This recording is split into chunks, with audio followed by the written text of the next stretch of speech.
Hey Ryan, how do you get out of this slump you guys are in? What's the answer here?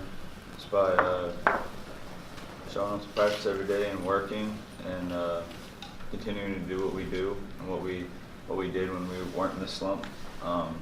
Just fix the areas that we need to improve on. That's the only way. That's the only thing you can do. What area? Pressing you think? Yeah, like a lot of different areas. How we handle runs is a big thing. Putting two halves together. Those are a couple of the big major things. The pressing and the zone or whatever. Those are just parts of a bigger scheme.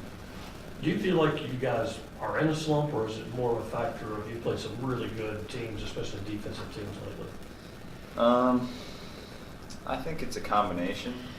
We have been playing better competition, top 25 teams, but we've also we haven't really been doing what we've been doing all season. We've kind of strayed away from some of the things that got us in the top 25, and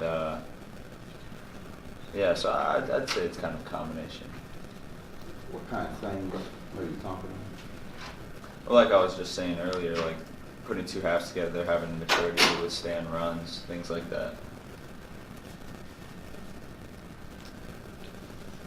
You've been shooting actually pretty well of late. Are you comfortable? I guess you appear to be. Yeah, I didn't start off, shooting the ball that well this year. And I feel like it's just a matter of time. Like, numbers catch up to themselves. I think it's kind of the same thing with the Chapman kid on BC's team. He wasn't shooting well when we first played them, and then he kind of had a really good game against us, 6 for 10 from three, and then now he's shooting like 45% from three since then. So it's like, guys that shoot the ball well are going to keep shooting, and the numbers will kind of take care of themselves.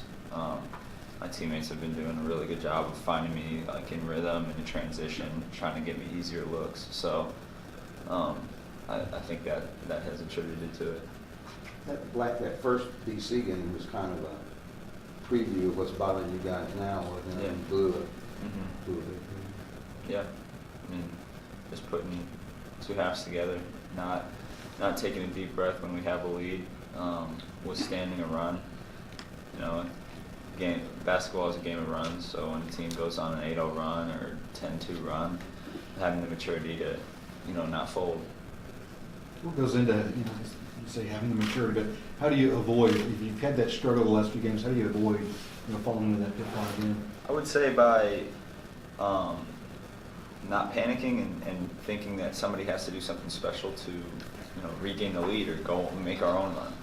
If we continue to be solid and do the things that got us that lead in the first place, then everything else will take care of itself. But when we get outside of what we do and start playing differently or start trying to save the day, that's when I feel like things go sour.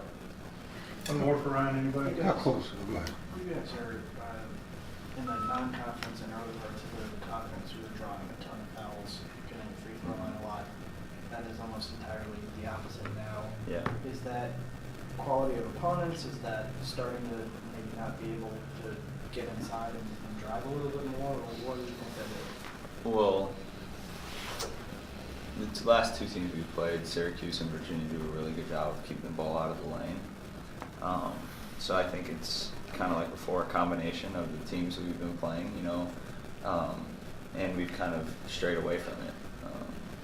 So we've been playing better competition, and good teams keep the ball out of the lane. That's our identity. That's what we try to do. So, but the fact that we've kind of been accepting that and settling for jump shots is also a part of the problem. Thanks, Ryan. Thank you.